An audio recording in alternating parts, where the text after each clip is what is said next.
Buenas tardes. Bienvenidos y bienvenidas al segundo de esta serie de eventos del proyecto Crossroads en España, a los que hemos denominado Imaginando la Europa del futuro, democracia participativa en la Unión Europea.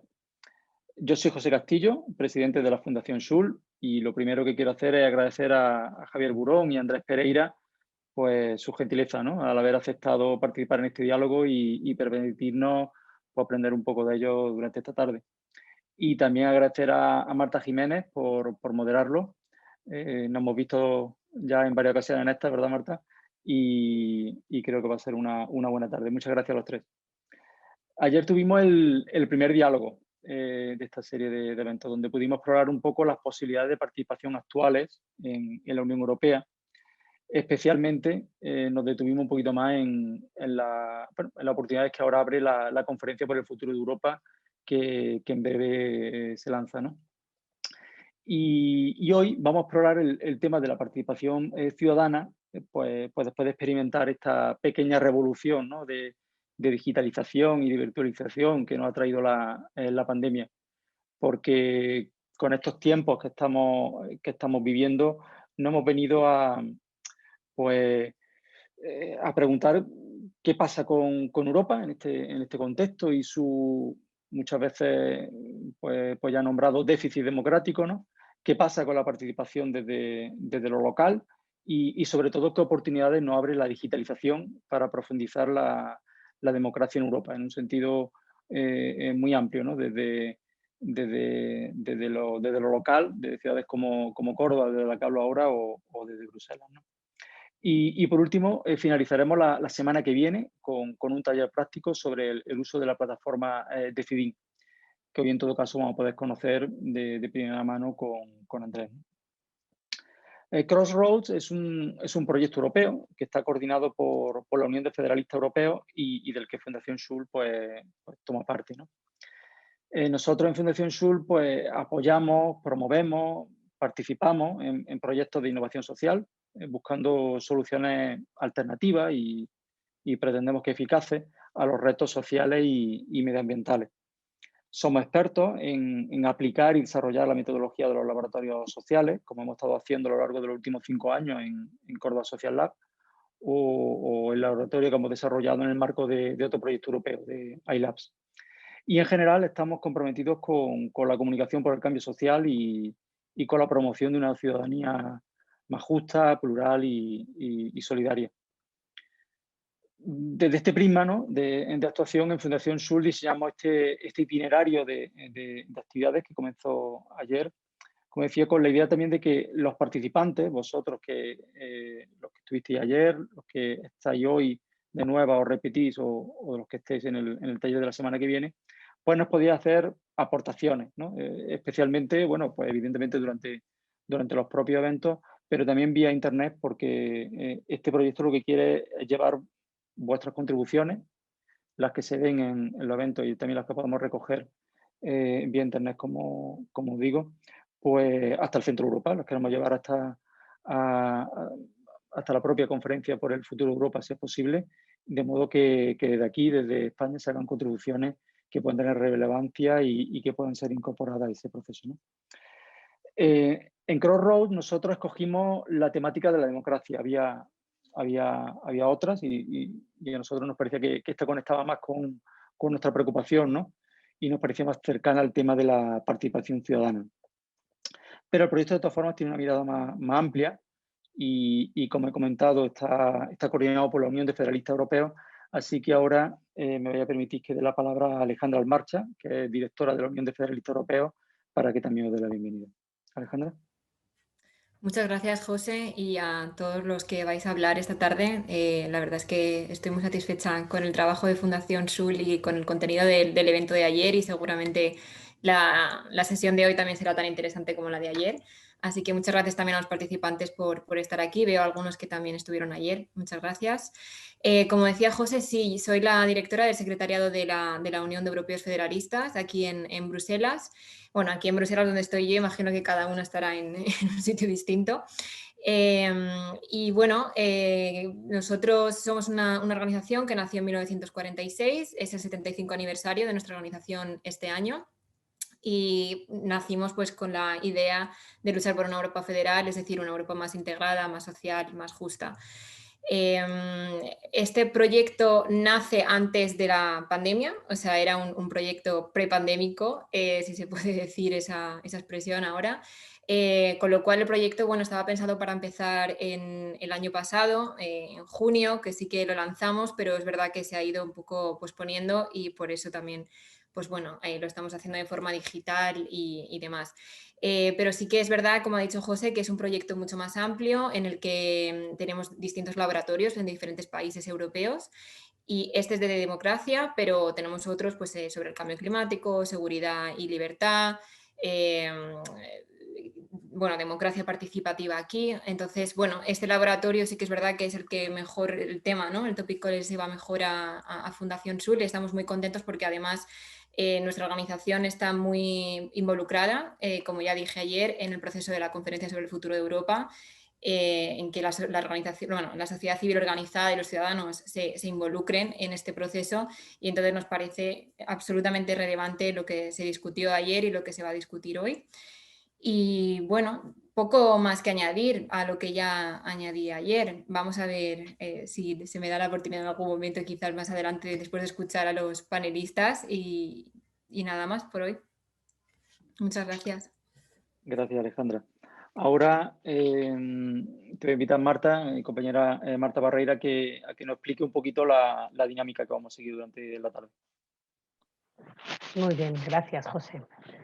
Bueno, pues yo también aprovecho la ocasión para daros la bienvenida a todas las personas que nos estáis acompañando hoy, tanto desde el panel, ¿no? Desde las personas que vais a intervenir más directamente, como a todos los y las espectadoras que ya se están incorporando y los que espero que sigan entrando. Os comento, igual que hicimos ayer, este evento, a las personas que se han inscrito al evento habrán recibido un enlace y estarán entrando, tendrán la oportunidad de estar entrando en Zoom, lo cual les permite mandar todos sus comentarios, compartir todos sus comentarios, reflexiones, preguntas, cualquier cosa que quieran compartir en cualquier momento en el chat de este Zoom. Igualmente, las personas que quizá no se hayan inscrito y estén topándose con el evento ahora en redes, pueden seguirlo desde esas redes y pueden escribir cualquier tipo de comentario si quieren en las redes, o sea, en los chats de la red correspondiente, porque parte del equipo estará un poco atendiendo también esta demanda o esta participación. Es un evento de participación ciudadana y por lo tanto pues tendríamos que facilitar todos los mecanismos para que todas las personas puedan participar de la forma que estimen más oportuno.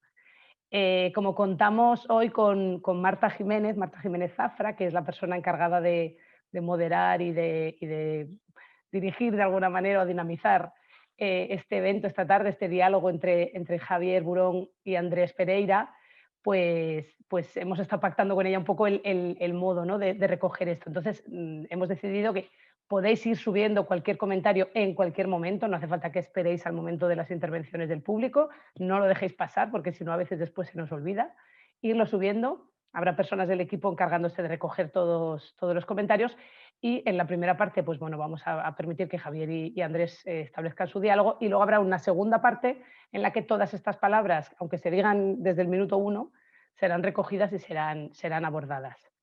Entonces, bueno, pues agradeceros la participación, pediros y rogaros encarecidamente que participéis, que nos hagáis comentarios, preguntas de cualquier tipo, que todos van a ser bienvenidos. Y sin más, pues os dejo con Marta Jiménez, que como ya he dicho antes, José Castillo es la persona que va a conducir este evento. Además, bueno, ella tiene una gran trayectoria en medios de comunicación, ha estado muy vinculada al mundo de la radio. Actualmente es una profesional independiente, ¿verdad?, del mundo de la comunicación y la cultura. Y estoy segura de que gracias a ti, Marta, esta tarde va a ser una tarde mucho más amena. Muchas gracias. Muchas gracias, Marta, José, Alejandra, y enhorabuena por esta iniciativa.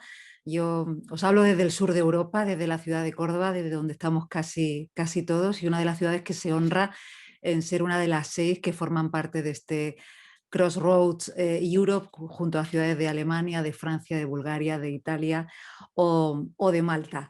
Como bien habéis dicho, nuestro objetivo, así en plan titular, es ayudar al fortalecimiento de la democracia a través de la participación. Quizá mucha gente no es demasiado consciente de que a golpe de clip y a través de su pantalla puede contribuir a hacer una sociedad un poquito mejor, un poquito más justa o un poquito más fuerte desde el punto de vista ciudadano, y que la tecnología e Internet pues es una vía indispensable y fundamental esta tarde, como bien escucharéis y como bien sabremos, porque este diálogo y este debate de esta tarde se dedica a las estrategias digitales de participación ciudadana. Por eso es muy importante que participéis y que cunda este ejemplo. Yo estoy segura que nuestros dos invitados de esta tarde, bueno, pues van a dar muchísimo contenido para que preguntéis, para que opinéis o para que nos deis vuestras impresiones, y a partir de las 6 de la tarde pues os escucharemos en todo aquello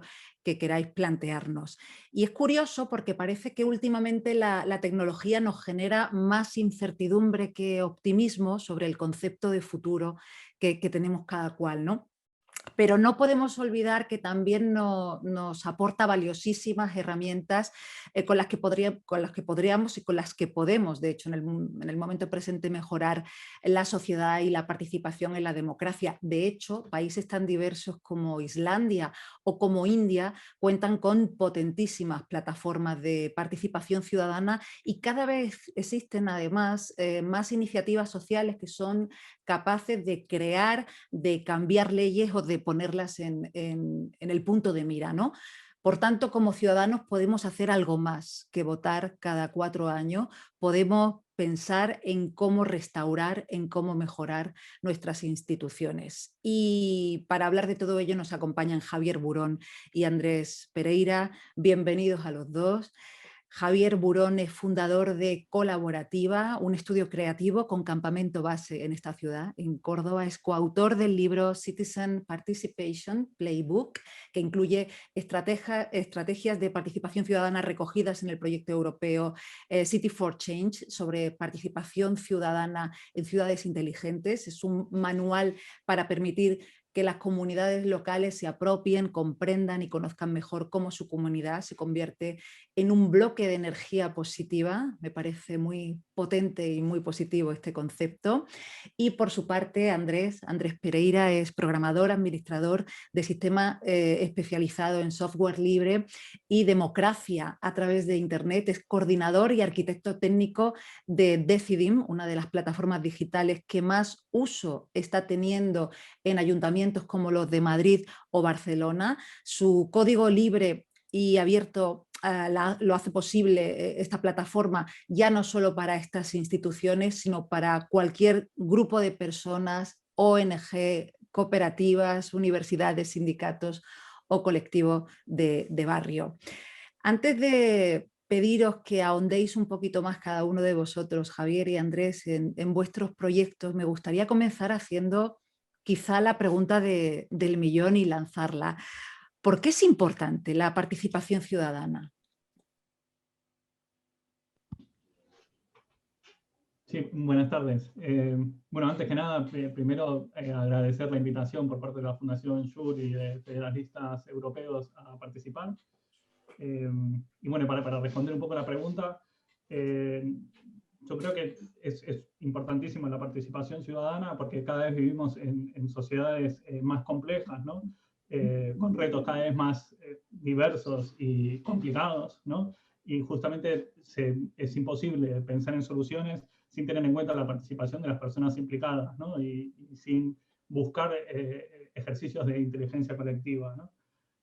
Por otro lado, también nosotros creemos que al final la democracia representativa, perdón, no ha cambiado mucho en estos últimos 200 años, ¿no? Sin más lejos se puede ver la estructura de un congreso, ¿no? Una cámara parlamentaria, y bueno, creemos que un poco al final la tecnología ha provocado cambios en distintas capas de la sociedad, en prácticamente todas, ¿no? Y ahora es un poco el momento en que también tiene que llegar, ¿no? Para la toma de decisiones políticas.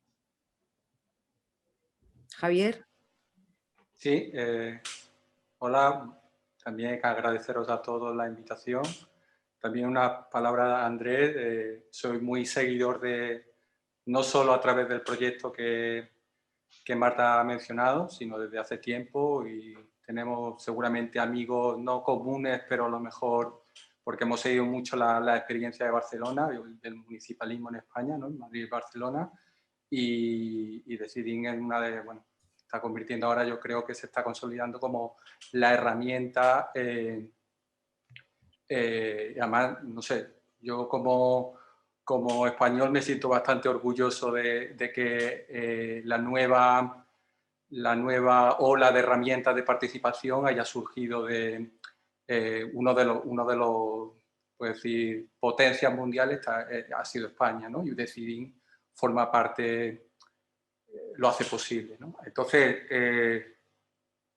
eso, que somos muy fans, seguramente vamos a discutir un poco hoy, porque seguramente tengamos mucha idea en común.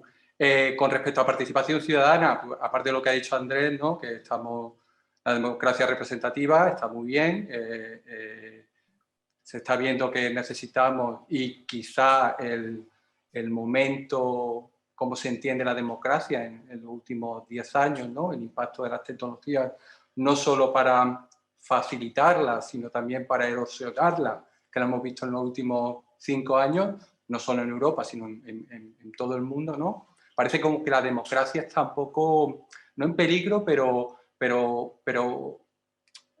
existen fricciones y claramente necesita redefinirse un poco, ¿no? Es una de las cosas. Y la participación, podemos hablar de democracia participativa, participación ciudadana, ¿no? Que no sea solo lo que Andrés comentaba, ¿no? De un voto cada 4 años, parece que se va a demandar, ¿no? Por lo menos parece una de las vías, no la única, de redefinir la democracia, ¿no? Y por eso creo que es fundamental, ¿no? Que los ciudadanos se impliquen más. Ya podemos discutir luego qué coste puede tener, ¿no? Y que los ciudadanos se impliquen más, porque esos han sido debates muy interesantes que hemos tenido en los últimos 3 años en este proyecto, ¿no? Y sobre todo en el contexto que yo creo que voy a hablar, y sobre todo por donde me localizo yo, como muchos de los participantes, en Córdoba, en una ciudad de tamaño pequeño, un poco periférica, si hablamos de Europa, ¿no? En el contexto de las ciudades pequeñas y medianas, ¿no? Y con esa cualidad periférica. Y en donde ha habido una tradición de participación ciudadana, muchos en esta ciudad se jactan de ello, quizá es algo que ocurría más en el pasado que en el presente. Si os parece, luego ahondaremos un poquito sobre todo eso, porque ahora me gustaría mucho que seáis vosotros los que ahondéis brevemente, tanto en colaborativa como en Decidim, ¿no? En vuestros proyectos. Andrés, ya lo han dicho quienes me han precedido en la palabra, la semana que viene habrá un taller práctico sobre el uso de vuestra herramienta a cargo de José María Laullón de ALAPS, en 2 sesiones además, porque ha habido muy alta demanda para participar, o sea que eso está muy bien. Cuéntanos cómo surge Decidim y sobre todo, ¿se puede reprogramar la democracia? Vale, les comento, bueno, primero una aclaración, Decidim no es la herramienta que se usa en el Ayuntamiento de Madrid, esa es Cónsul, que de hecho el informe que hizo Javier es súper interesante porque, bueno, un poco hace la explicación de las 2 herramientas.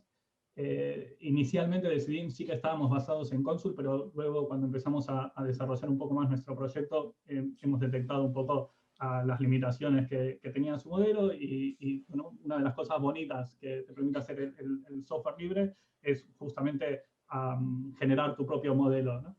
Entonces, Decidim es una plataforma web de participación ciudadana que está orientada a instituciones públicas y organizaciones privadas. Nuestra página web es decidim.org y es una infraestructura digital que permite realizar cualquier tipo de mecanismo democrático, ¿no? Esos mecanismos pueden ser tanto procesos participativos, asambleas, iniciativas o consultas, ¿no? Una parte importante de lo que hacemos es que es modular, lo que permite también a las propias instalaciones que utilizan Decidim adaptar para su propio uso. Y bueno, aparte del programa en tal, también tenemos toda una comunidad de desarrollo alrededor de la herramienta, ¿no?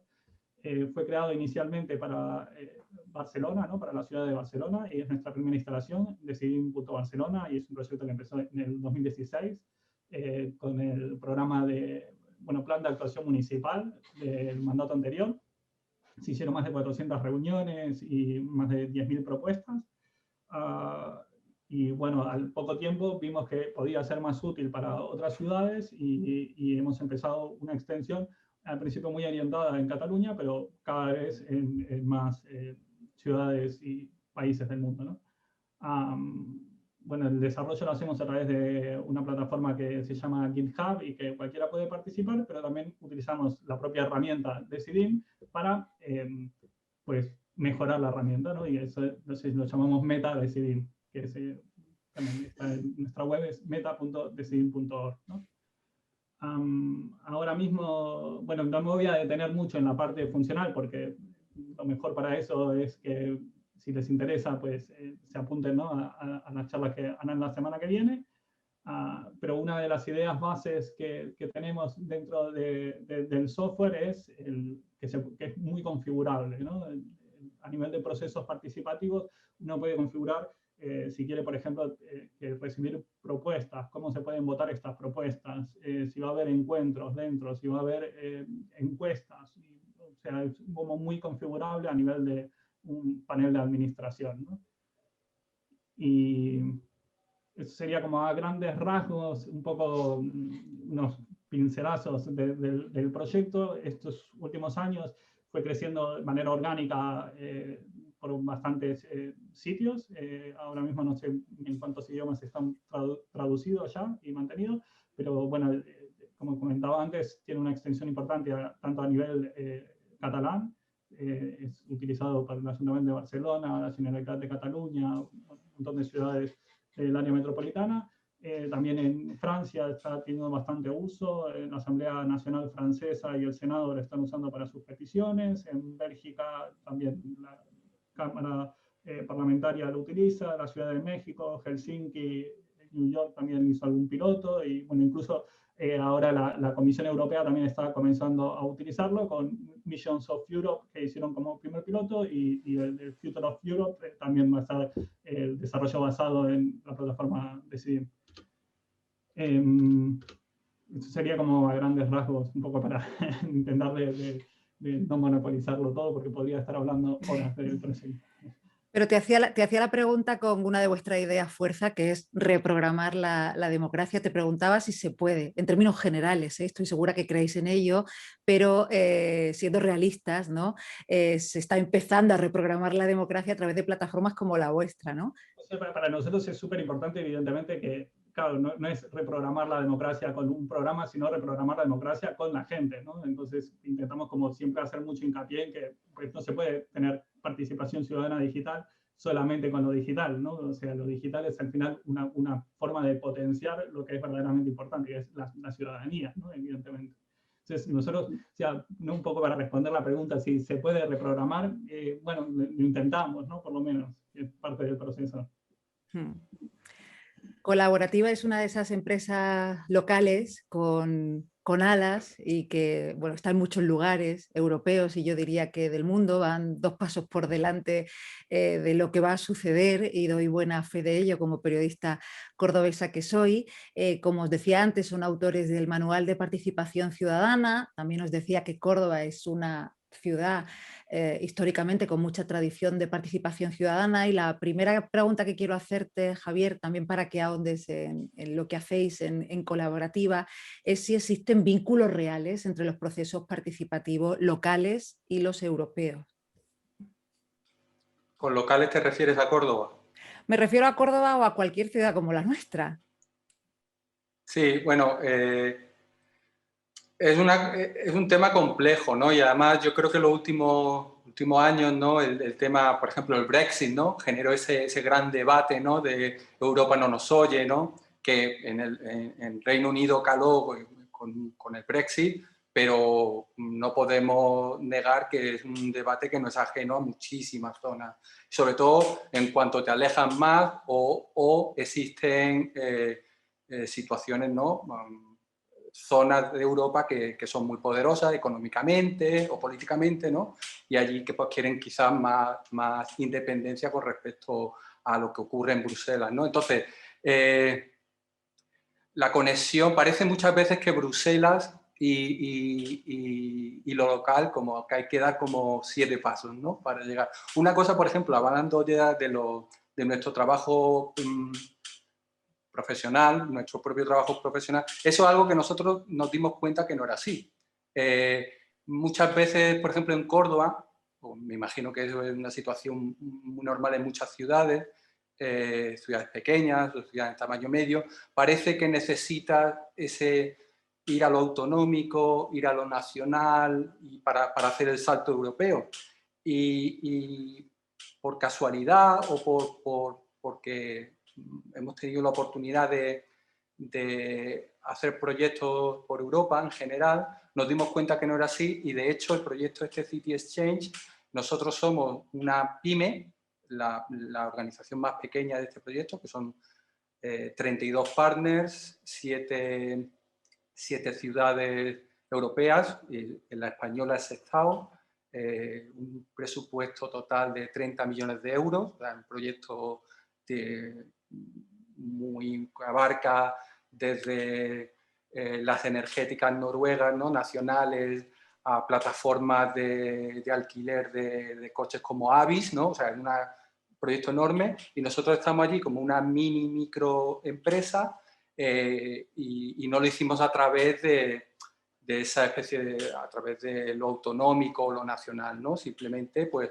muchas veces puedes ir a Bruselas directamente y establecer tus propias relaciones, ¿no? Que eso yo creo que como empresas y yo diría también como organizaciones, aquí vemos organizaciones que me imagino con sede en Bruselas, que entienden eso bien y como ciudadanos, ¿por qué no? O sea, que ahí esa especie de pasos se puede saltar. Entonces, sí, hay proyectos muy interesantes. Por ejemplo, la Unión Europea tiene la Joint Research Division, que es una especie de organismo que se dedica a hacer investigación y propuestas para que eso luego... Es un animal muy complejo, ¿no? Y también hemos trabajado con ellos sin ningún problema. Muchas veces, incluso acercándote, llamándote, obviamente tienes que enseñar que ha hecho trabajos relacionados, ¿no? Y se puede hacer, ¿no? A nivel, como digo, a nivel empresarial y a nivel ciudadano, participar. Hace no mucho llevamos a estudiantes de artes de aquí de Córdoba, los llevamos a participar de estas actividades de investigación sobre espacios creativos, ¿no? Entonces, para los estudiantes fue muy interesante que un cordobés, ¿no? Un estudiante de 20 años puede participar en un programa de investigación que luego va a informar en políticas reales sobre cultura, ¿no? Y esa conexión fue muy interesante. ¿Y no sé, luego podemos... Sí. ¿Y cuál fue la conexión de colaborativa, un estudio creativo, en cierto modo multidisciplinar? ¿Cuál ha sido el viaje que os ha llevado hasta el municipalismo y la participación ciudadana? Poner el foco ahí, Javier. Bueno, tú conoces bien nuestro trabajo y nosotros hemos estado trabajando... Yo soy arquitecto, soy profesor también de arquitectura, me interesa la tecnología, pero obviamente no tengo los conocimientos que tiene Andrés para nada. Y entonces nuestro camino ha sido, en Córdoba hemos hecho proyectos de ocupación de espacios, por ejemplo, o transformación de edificios abandonados, y ha sido simplemente pertenecer a los grupos. O sea, por ejemplo, en cuanto a cultura de espacios creativos, hay varias asociaciones a nivel europeo que tienen reuniones, que tienen actividades, pues simplemente tú vas allí, te presentas y empiezas a trabajar con ellos, ¿no? Eso que yo creo que, y tampoco lo quiero, la discusión de hoy como centrarla mucho en Córdoba, ¿no? Pero yo creo que se da mucho en ciudades pequeñas, ¿no? Esa sensación muchas veces de que es difícil salir de aquí, realmente no es así, ¿no? O muchas veces miramos, y tampoco, Andrés, no quiero entrar en una discusión, ¿no? A las capitales, ¿no? Parece que solo podemos acceder a Europa a través de Barcelona o de Madrid, y eso no es cierto, ¿no? Porque hay muchísimos proyectos, y ahí los proyectos europeos, Horizonte 2020, del Creative Europe, de muchísimos, que conectan ciudades de tamaño medio y ciudades de tamaño pequeño. Y muchas veces se intenta que las ciudades sean similares, pues que no haya a lo mejor capitales, ¿no?, de países trabajando con ciudades de tamaño pequeño, porque se pueden crear distorsiones que luego impacten en cómo se desarrollan los proyectos. Eso es posible. Y además, es más, si en Córdoba o en Andalucía, que tenemos un aeropuerto como el de Málaga, hasta hace poco, con una conexión envidiable con el resto de Europa, ¿no? Yo siempre le digo a amigos y a colegas que lo que tenemos que hacer en la periferia es utilizar el vuelo de vuelta del turista, ¿no? El turista viene y nosotros tenemos que coger ese vuelo que vuelve para buscar proyectos y para hacer cosas, ¿no? Y un poco esa es la filosofía que nosotros hemos aplicado en general, ¿no? Me da que eso que comenta empieza a diluirse, Javier, afortunadamente. Antes parecía que profesionalmente, si querías acceder a grandes proyectos o desarrollar una carrera profesional seria e importante, tenías que irte a una gran ciudad. Era imposible hacerlo desde un lugar pequeño. Precisamente la tecnología nos ha ayudado mucho a diluir todo eso, y creo que ya es un concepto que empieza a estar algo pasado de moda, o no sé si peco un poco de optimista. Yo no lo atribuiría a la tecnología, porque yo creo que la tecnología sí que amplifica ciertas cosas, ¿no? Por ejemplo, el tema de las redes sociales, que lo podemos hablar más, creo que había un tema más adelante, ¿no? Esa idea de que la red social te permite conectarte, yo creo que no. Yo creo que la red digital lo que hace es replica o amplifica las redes físicas. Entonces, por ejemplo, se da muy poco, porque si tú ahora ves qué es lo que se viraliza, qué es lo que siempre está unido o a medios de comunicación tradicionales o a ciertas posiciones, ¿no?, que replican esos centros, ¿no? Yo no creo que las redes digitales rompan eso. Lo que sí, por ejemplo, la infraestructura física, ¿no? A nosotros lo que nos permite trabajar en Europa con esa capacidad es que tenemos un aeropuerto, puede ser el tercer aeropuerto de España, lo tenemos a 2 horas, ¿no? Y con vuelos muy baratos que conectan. Para mí, incluso en los proyectos estos europeos, es más difícil para ciertos partners moverse en países relativamente cercanos que para nosotros desde Málaga volar a cualquier sitio. Entonces, yo no hablaría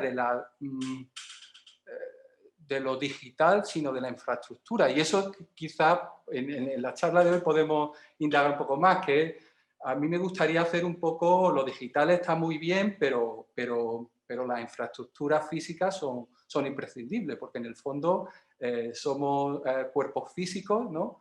Y todas estas cosas, lo que decía Andrés, ¿no?, la participación ciudadana, pues decidimos una herramienta fantástica que sirve para muchas cosas, pero en ningún momento va a poder reemplazar la interacción física. Y si la reemplazase por la situación, me imagino que la calidad de esa participación sería bastante baja, como es la calidad, y no hablo de la actividad en sí, sino la experiencia que estamos teniendo todos, ¿no?, aquí sentados en nuestras habitaciones, con nuestras cámaras, ¿no?, pues la calidad es bastante deficiente, ¿no? Todos estamos deseando volver a tener este tipo de interacciones en formato físicos, ¿no?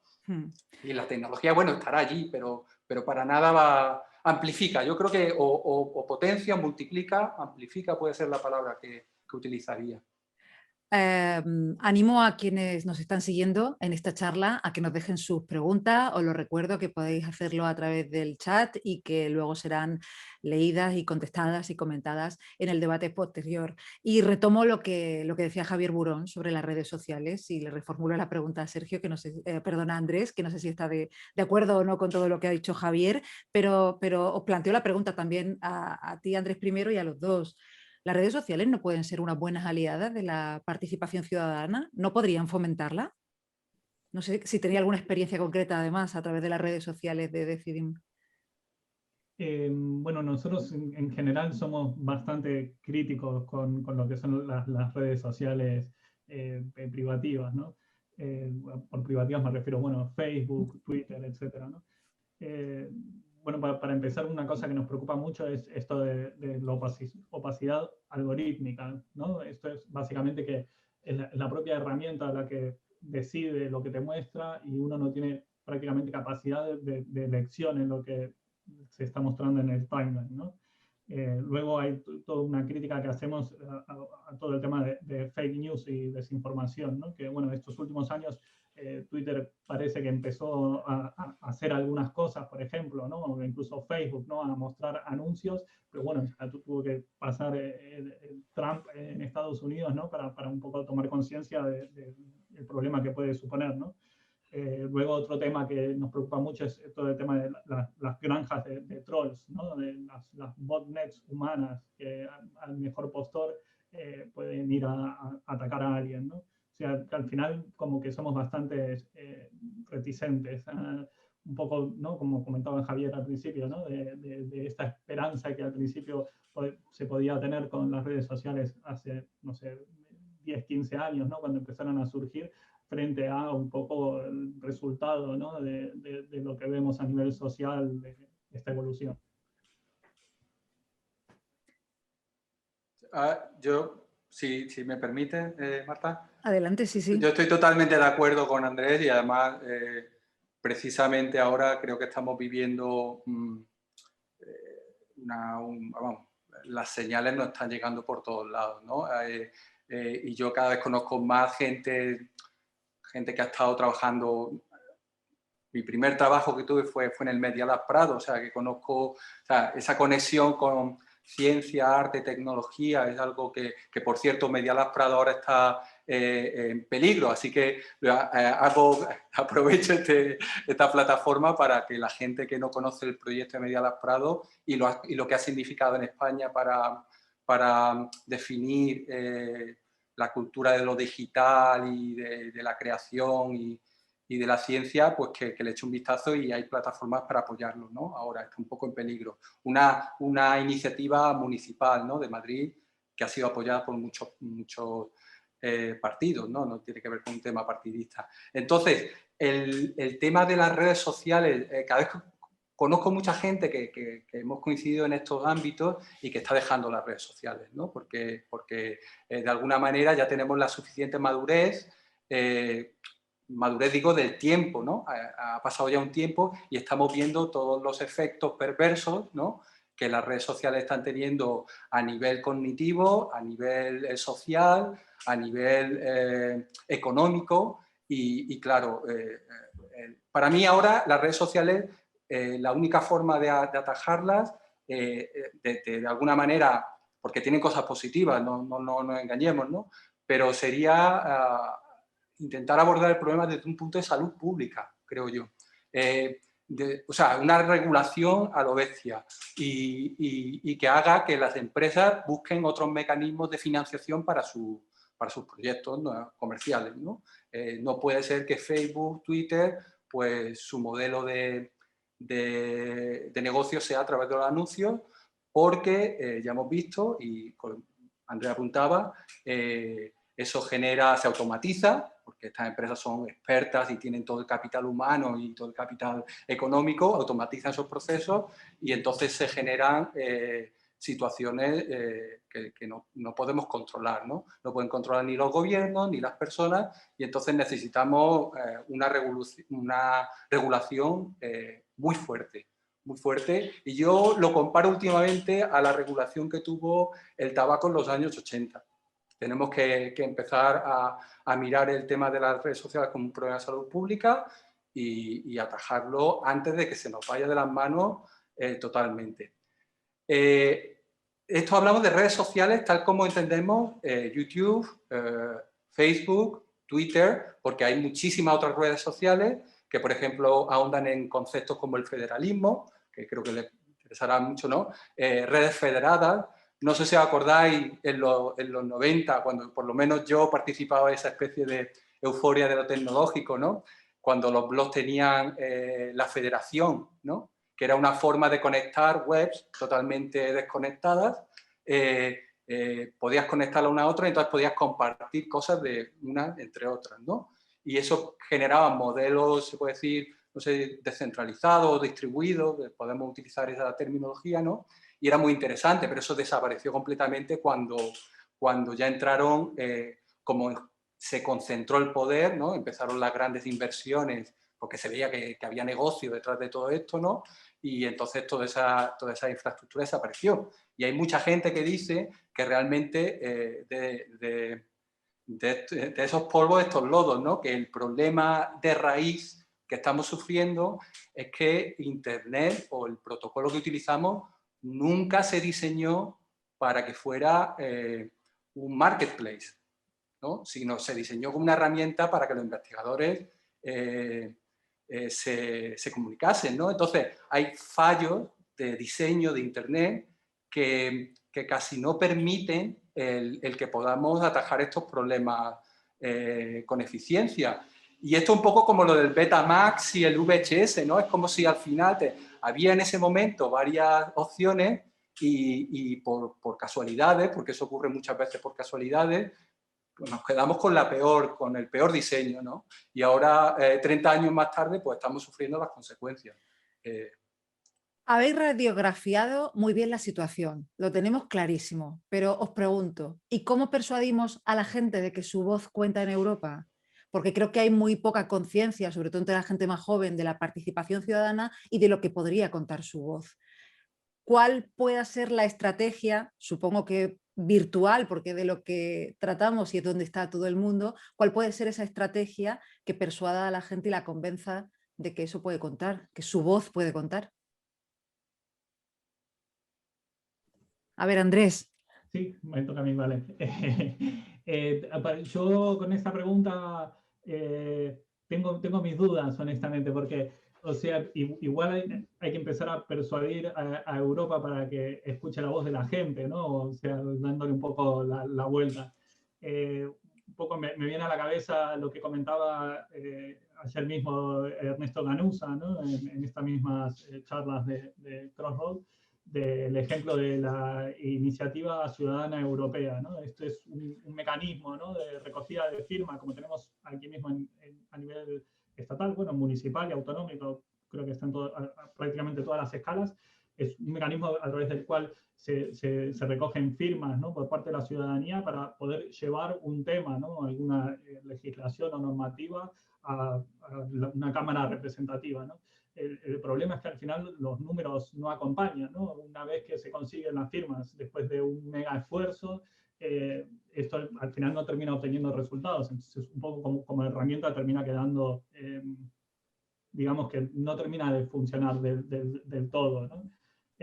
Sobre todo en estos contextos, ¿no? Luego hay casos muy específicos de iniciativas en las que verdaderamente sí hay resultados y como hay resultados, sí que terminan teniendo utilidad, ¿no? Estos típicos casos de participación ciudadana que siempre mencionamos es el tema de las iniciativas en Suiza o bueno, en algunos estados de Estados Unidos como Oregon o California, ¿no? Esto es un poco uno de los mecanismos, ¿no? de escucha que tienen las instituciones. Otro mecanismo que sí que está teniendo bastante tirón, bueno, aparte evidentemente de las plataformas de participación, ¿no? Es también un poco en la línea de lo que comentaba Ernesto Ganuza ayer, es todo lo que es el sorteísmo, ¿no? Ahora está como muy de moda en este nicho de la participación ciudadana. Pero es esto del sorteo cívico y básicamente consiste en realizar sorteos a través de todo el padrón de una población, separar a la población un poco, seleccionarla, ¿no? A través de distintos parámetros, ¿no? de género, de edad, de educación, ¿no? Para tener una muestra representativa.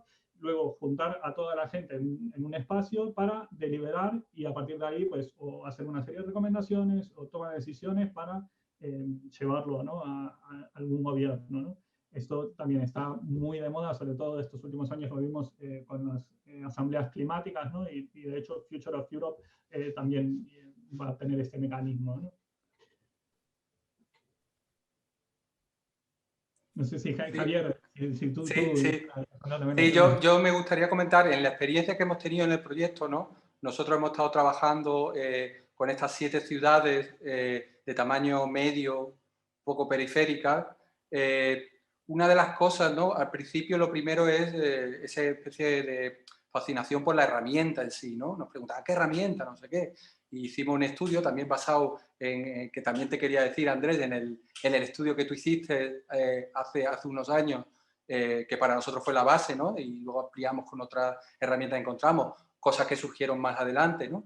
Y claro, hay que ponerse también el papel del trabajador municipal, ¿no? Que está ahí detrás, que no tiene, como en Madrid o en Barcelona, el apoyo político, se puede decir, del movimiento municipalista, ¿no? Que de alguna manera el tema de participación ciudadana ha venido, aunque hablemos de participación ciudadana, de arriba abajo, en el sentido de que han sido políticos los que han decidido que aquí se va a apostar por eso, ¿no? Entonces, eso lo facilita mucho que se hagan cambios sistémicos.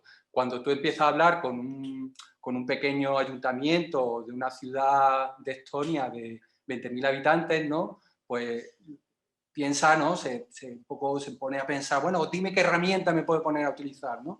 Y claro, en el trabajo que hicimos nos dimos cuenta que lo de herramientas no era lo de menos, pero no es... O sea, las herramientas van a estar allí, ¿no? Y el proyecto de Decidin ¿no? Y se están articulando muy bien y van a estar disponibles.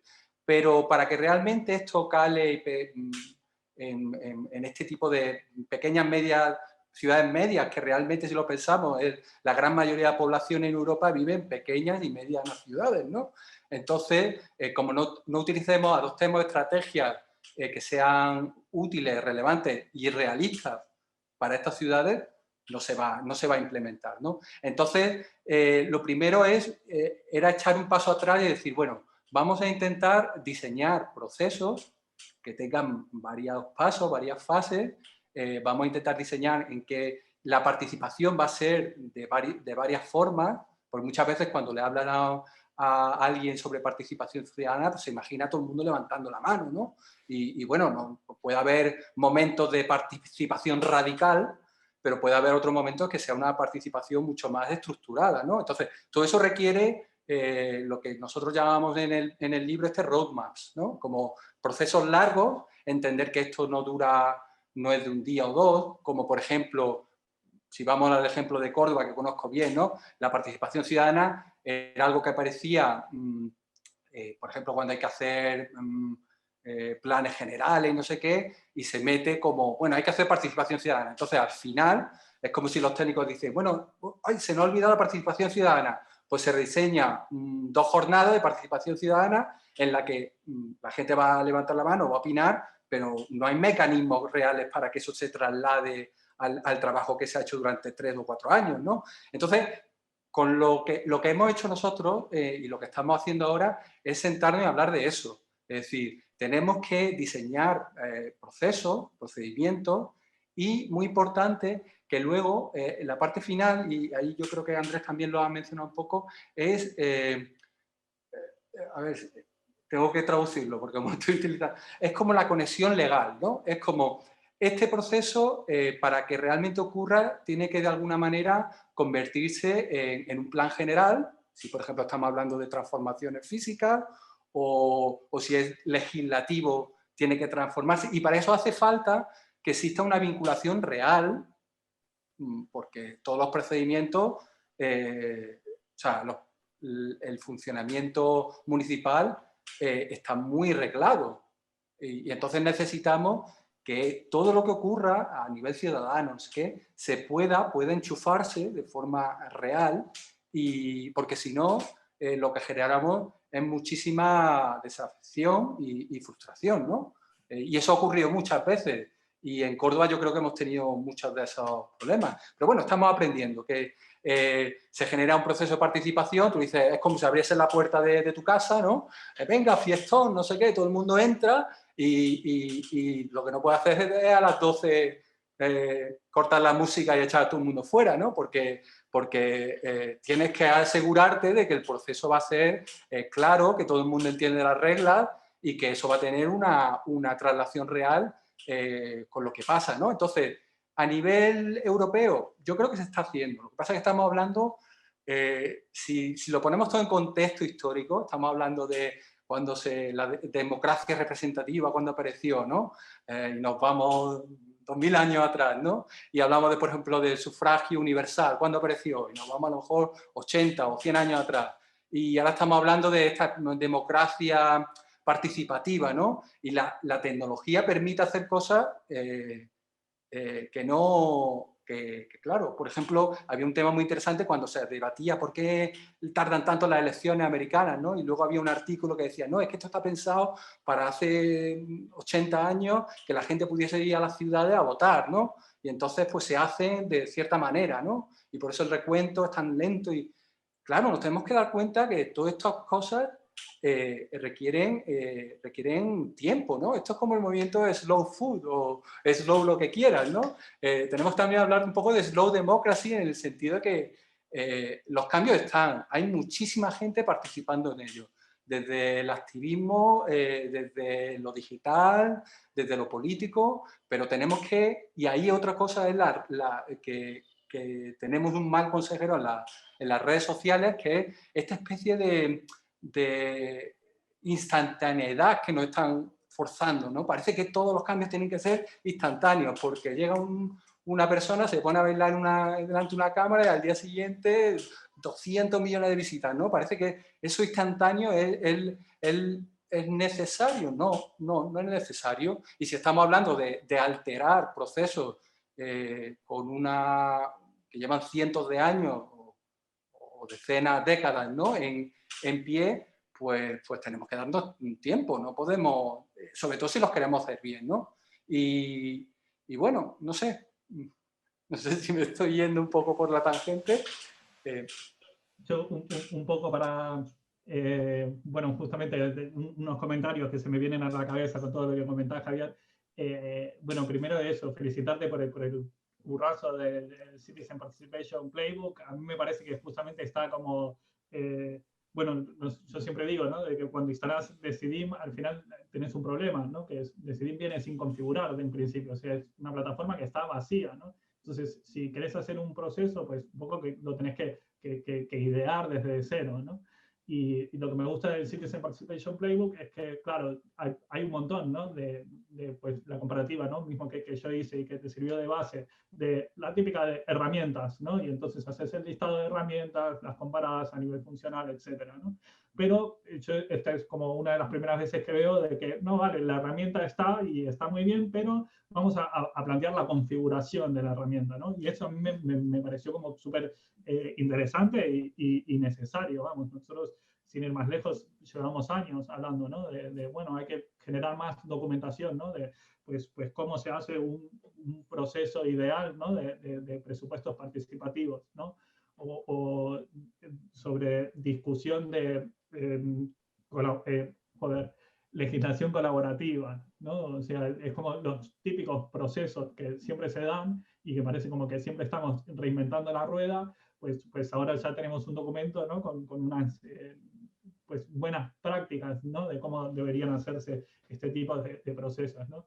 Y después otro concepto de que soy fan es este de slow democracy, ¿no? De que justamente al final parece que vivimos en una sociedad, ¿no? Bueno, hay una banda de donde soy yo, ¿no? De Argentina, que se llama Sumo, y que tiene una canción que dice, no sé lo que quiero, pero lo quiero ya, ¿no? Entonces me parece que vivimos un poco en este momento, ¿no? De lo instantáneo, ¿no? Y que justamente, sobre todo cuando hablamos de participación ciudadana e institucional, pues es lo menos instantáneo que puedas ver, ¿no? Porque al final son procesos que están diseñados para ser lentos y para que sea, digamos, complicado de cambiar, ¿no? Y que pues al final tenga un montón de temporalidad durante todo el proceso, ¿no?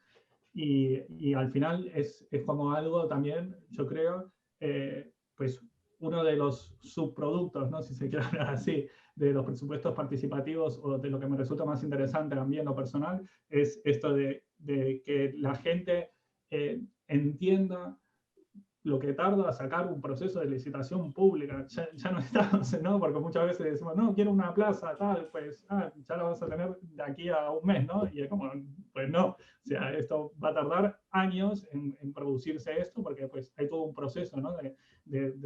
Primero la redacción bueno, primero la toma de especificaciones, ¿no? Luego la redacción del pliego, la publicación, la adjudicación, la ejecución, o sea, hay como todo un proceso pues burocrático ya solo para un proyecto, ¿no? Y al final esto se multiplica por los proyectos y es, pues sí, slow democracy, ¿no? Es un lindo concepto.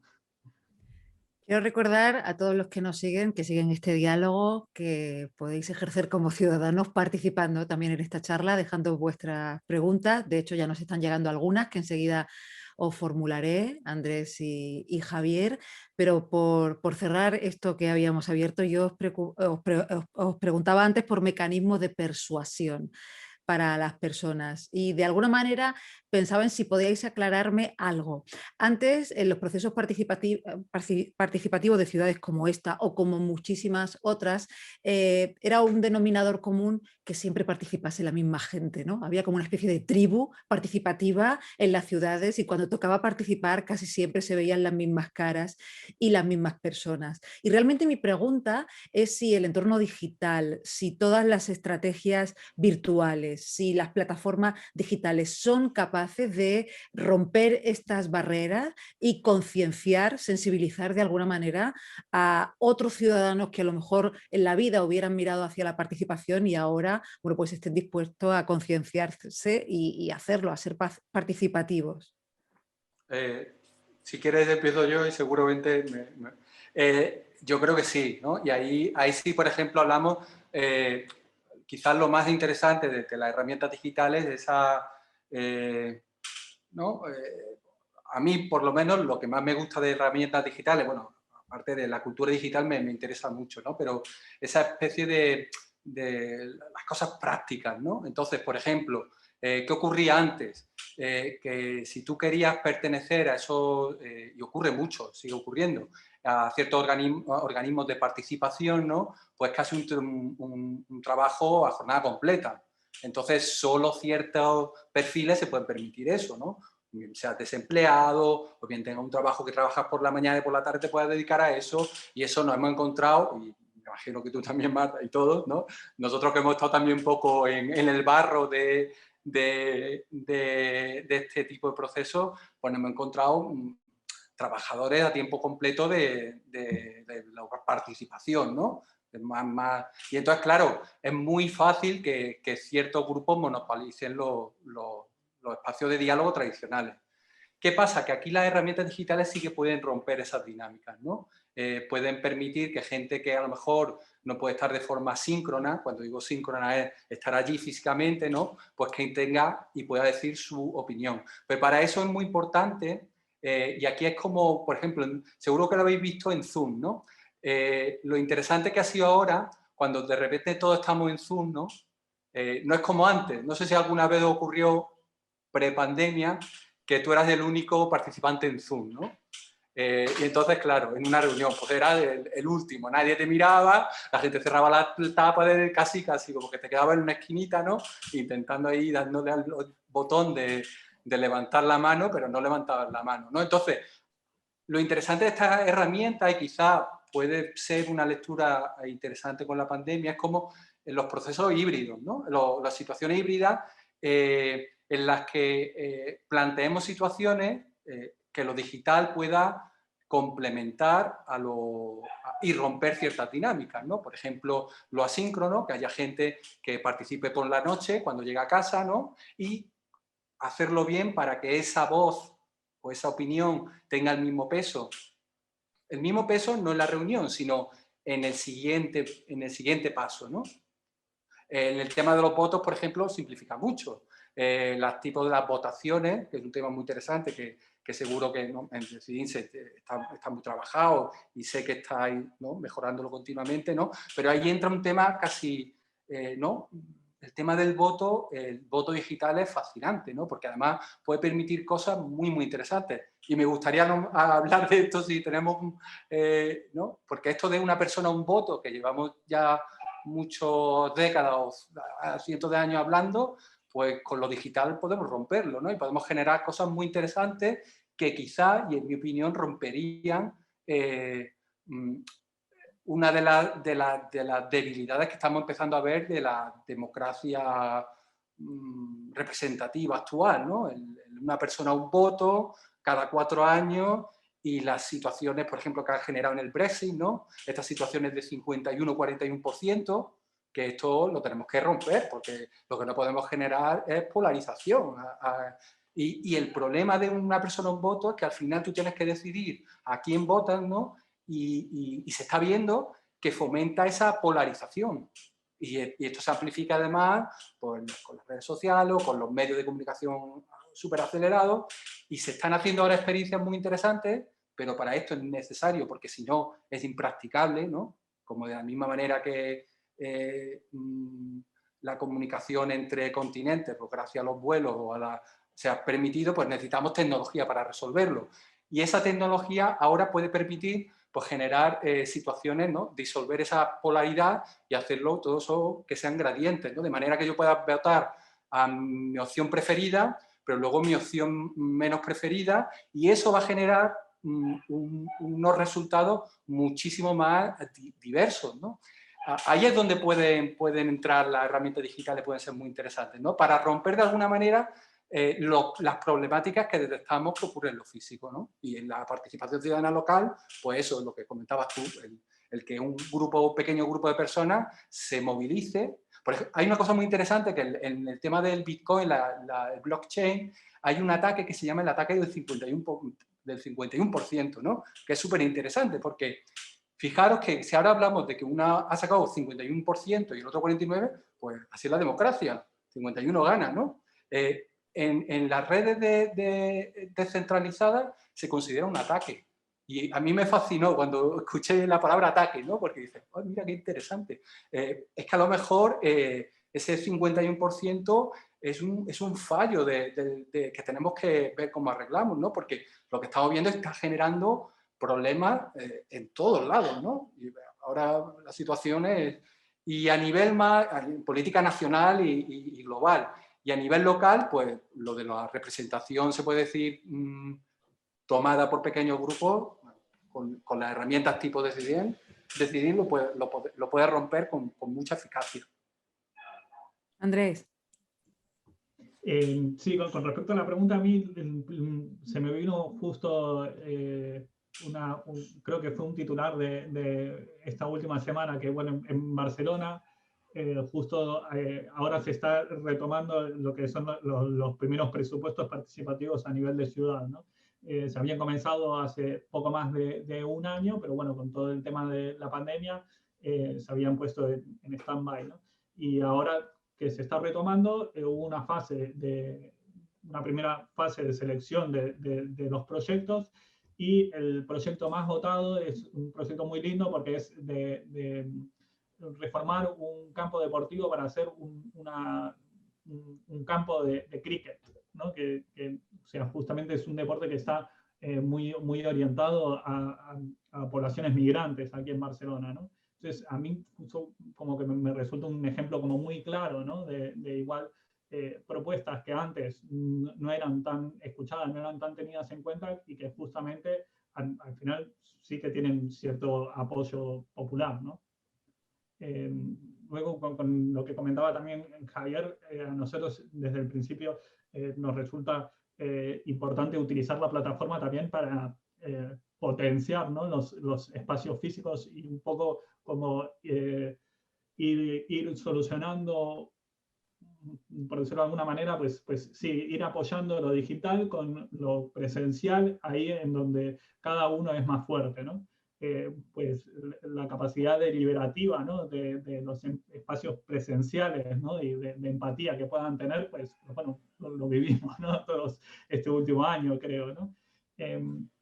Por eso uno de los primeros como elementos, ¿no? de los que se compone Decidim son los encuentros, ¿no? Un encuentro funciona para avisar que va a ocurrir. Ahora estamos desarrollando de cuándo está ocurriendo y después también para subir las actas y ofrecer transparencia, ¿no? O sea, al final es como ir primero que empiece en lo digital, después que se apoye más en lo presencial y después volver a lo digital para ofrecer, pues, por una parte más comunicación, por otra parte más pues, participación rápida y por otra parte ya la publicación, ¿no? de la transparencia, ¿no? Entonces, a nosotros nos gusta mucho este concepto de hibridación, ¿no? Entre lo presencial y lo digital. Y luego lo que comentaba Javier también, ¿no? de todas las posibilidades de distintos sistemas de voto que estamos empezando a ver y a implementar en Decidim, bueno, que son súper interesantes y que después superan también un desafío a nivel comunicativo, ¿no? Otro concepto que se puso muy en boga en el mundillo de la participación digital estos últimos años es el tema del voto cuadrático, que es una cosa un poco rara, pero viene a decir como que ordenar las distintas opciones de voto y en función al orden le doy más votos a, por ejemplo, el primero y la mitad de votos al segundo, la mitad al tercero y cosas así, ¿no? Como aplicar algoritmos, ¿no? Que pueden ser súper interesantes justamente, ¿no? Para al final mostrar otros tipos de preferencia, ¿no? Que no sea, pues sí, el 51 contra el 49, ¿no? Como pudimos ver pues, con el Brexit, ¿no? Cuando hay opciones binarias, ¿no? Vamos a abrir el diálogo con el público, si os parece. Abrimos el debate y os leo la primera pregunta que nos llegaba. Sí que os pido capacidad de síntesis a los dos, porque el tiempo vuela en estos casos y queremos contestar a todos. Nos preguntan, ¿podrían exponer alguna experiencia de participación ciudadana destacable? Javier, empiezo por ti. Sí, claro. A ver, a mí una que me parece muy interesante es los presupuestos participativos por el tema de la ambición, ¿no? Que se hicieron en Madrid, antes de en la última fase, ¿no? Cuando Madrid puso 100 millones, empezó con 30, luego con 100, y cuando el último iba a ser 200, o quizás me equivoco, no sé, fue una apuesta por los presupuestos participativos brutal, ¿no? Porque era como de repente, o la Plaza de España. Ese también me gustó mucho. ¿Por qué? Porque estamos hablando un concurso de arquitectura, y aquí tenemos ejemplos, hablo del caso de Córdoba, pero en miles, ¿no? De los típicos jurados ¿no? Para de alguna manera seleccionar la joya de la ciudad, ¿no? Y en Madrid, en la época de Carpena, se consiguió hacer un proceso participativo para la Plaza de España, ¿no? Y fue muy interesante. Luego veremos a ver, porque como bien ha apuntado Andrés, o cómo deriva, qué ha pasado con los presupuestos participativos ahora, ¿no? Pero esa ambición, y creo, por ejemplo, que París sí que está en esa, ¿no? Y me imagino que Barcelona va a intentarlo también, ¿no? Es la idea del presupuesto participativo, pero no poniendo el 0,1%, ¿no? Esto como lo de donar el 0,1% para el clima o este tipo de cosas. No, poner el 10%, el 15%, el 20% de tu presupuesto anual en presupuesto participativo. Para mí eso son cosas muy interesantes. Aparte ya de cómo se desarrollen, porque eso va a generar problemáticas seguro, ¿no? Porque se hace por primera vez, ¿no? La ambición de esos procesos me parece fascinante. Creo recordar, lo mismo me equivoco, a lo mejor Andrés puede corregirme, que el proyecto de la Rambla de Barcelona también fue un modelo similar. En la Rambla de Barcelona hubo un proceso participativo, efectivamente, que se hizo a través de Decidim. En Decidim ahora mismo no sé si estábamos como por 80 procesos participativos que se hicieron, entonces ahí hay para escoger, pero al final diría que el primero de todos que generó mucha participación, que se comentaba al principio, del plan de actuación municipal, ¿no? Del mandato anterior, y bueno, de este mandato, que fue un poco raro, porque al final un poco a la mitad vino el coronavirus, entonces se tuvo que desconvocar a un montón de reuniones que se estaban dando, ¿no? Y bueno, ahora estamos haciendo lo que comentaba Javier, de los primeros presupuestos participativos de la ciudad, que también era muy ambicioso, 100 millones al principio, pero luego con la realidad de la pandemia se tuvo que rebajar a 30 millones, que ya es bastante para empezar. Pero bueno, un poco la idea sería que en el futuro, ¿no? En otras ediciones, ir aumentando el precio, ¿no? Luego ¿no? Con la pregunta de otros procesos así interesantes, bueno, sí, lo que hicieron Madrid el mandato pasado, ¿no? El mandato de Manuela Carmena, ¿no? Bueno, con el concejal de Pablo de Soto y al puesto del equipo que tenían, ¿no? De Decide Madrid y la plataforma Cónsul, ahí está, pues, también, una vez más, el deliverable que hicieron para el proyecto europeo de Citizen Change, me parece un buen compendio, ¿no? Porque hace como todo el análisis de distintos casos de uso, ¿no? Pues, este que comentabas, ¿no? De Plaza de España, del plan climático, de bueno, distintas propuestas que fueron surgiendo a través de la plataforma, etc., ¿no? Así, sí, a nivel de ejemplificación, yo creo que presupuestos participativos suele ser lo que tiene más tirón, ¿no? Tanto a nivel de ciudadano como de participación. Más preguntas de quienes nos siguen. Esta es muy directa, ¿eh? ¿De qué sirve participar si no va acompañada del poder de decisión? ¿Cómo realizar esta vinculación? Bueno, lo hemos hablado un poco. El tema es que no puedes hacer una... O sea, hablamos de la participación, se puede decir tradicional, o alguna vez la participación que le llamaría con calzador, ¿no? Que es la que venía un poco a lo mejor en los textos legales, porque eso, por ejemplo, en los planes generales de ordenación se introdujo ya hace años, ¿no? Pero se decía de forma muy difusa, ¿no? El tema de cómo se describen... pues hay que incluir proceso de participación ciudadana. Y entonces ya cada uno inventaba, ¿no? Por eso nosotros, lo que comentaba antes, consideramos muy importante, no, hay que hablar precisión, vamos a definir qué es lo que cuántas fases tiene que tener, qué tiempo tiene que tener, esto, por ejemplo, Gran Bretaña ha hecho legislación muy interesante al respecto y han empezado a poner en legislación, porque esto tiene que estar reflejado legalmente, si no, si tú tienes una participación ciudadana, aparece de forma así difusa, pues obviamente genera este tipo de preguntas como diciendo, bueno, ¿para qué sirve que yo participe si al final no se me hace caso, ¿no? Pues claro, es que no se puede... a lo mejor esta persona pues, ha tenido experiencias malas en procesos de participación tradicionales. Ahora empieza a verse, y también hay legislación europea que todavía no está ahí, pero está al caer, bueno, no sé si la pandemia lo retrasará, que va a obligar a definir estos procesos participativos con muchísima más claridad y a muchos niveles, a municipal, estatal y europeo, ¿no? Y eso va a obligar a las ciudades, a los estados y a Europa a que eso esté mucho más claro, ¿no? A que lo que dicen, porque sí, en los procesos de participación que nosotros hemos estudiado y que ponemos como ejemplo de referencia, sí hay mecanismos que hacen que se vincula lo que dicen las personas, lo que se decide y se convierte o bien en un presupuesto municipal, o sea, no es una cosa aparte. Los presupuestos participativos, lo importante es que no se haga todo el proceso, lo importante es el mecanismo legal, todo hecho por profesionales y expertos jurídicos, que hace que ese presupuesto que se convierta en el presupuesto anual de una ciudad, ¿no? Entonces, si eso no ocurre, pues todo lo dejamos puede decir, el buen rollismo, ¿no? Al que por casi, por suerte o por lo que sea, eso ocurra, ¿no? Pero si tú lo vinculas,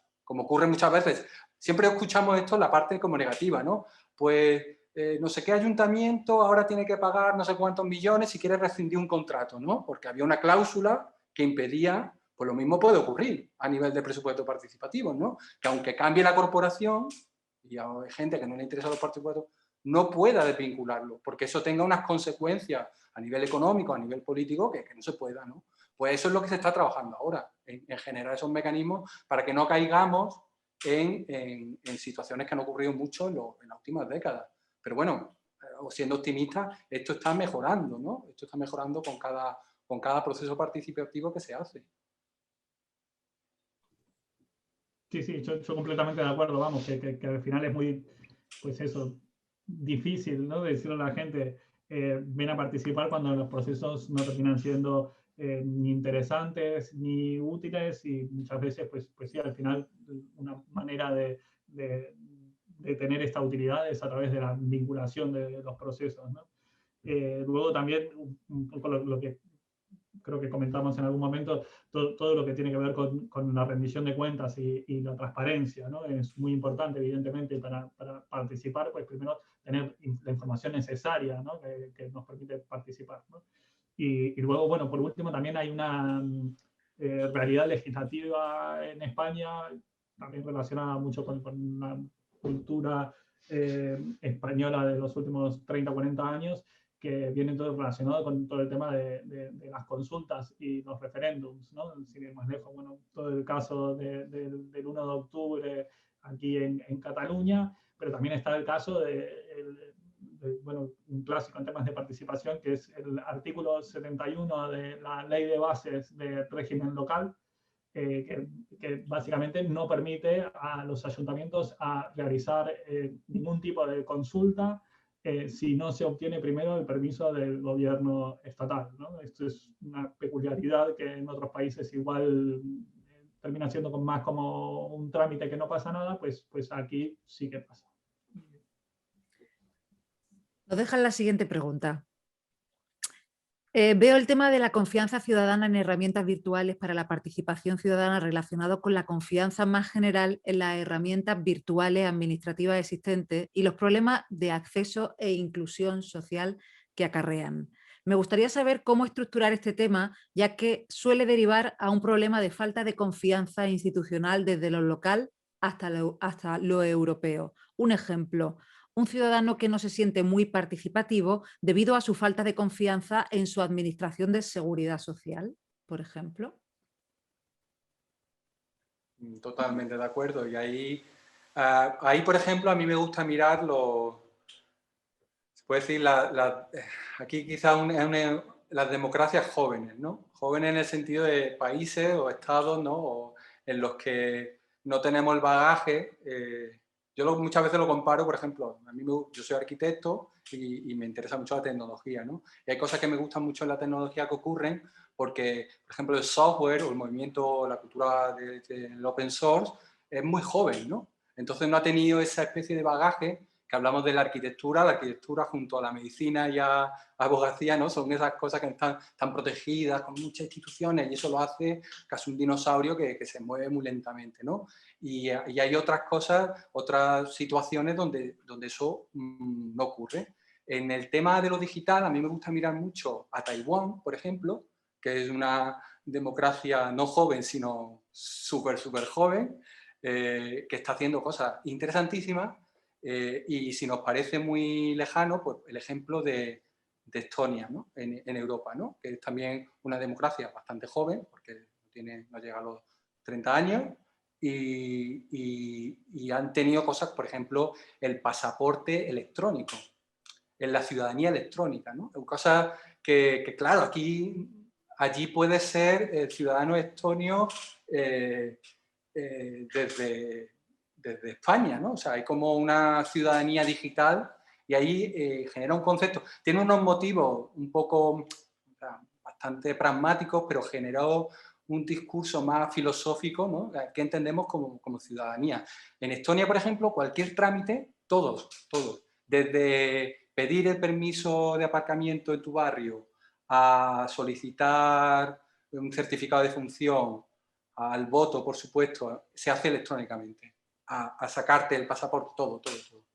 Y eso les permite ser bastante innovadores, ¿no? En ciertas cosas, ¿no? Aquí en España, pues, obviamente, y en muchos otros países,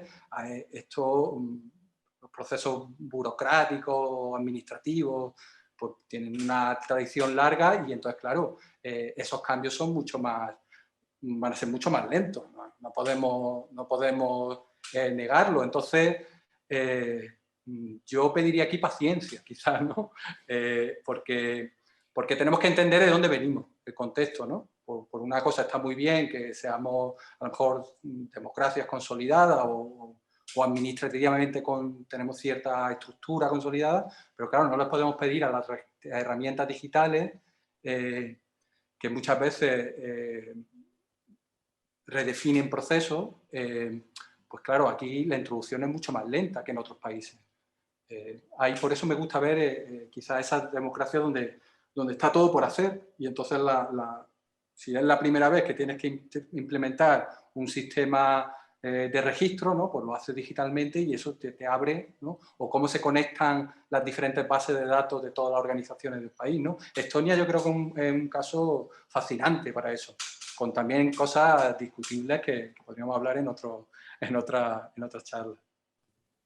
Sí, yo, bueno, eso, completamente de acuerdo con Javier, como de costumbre.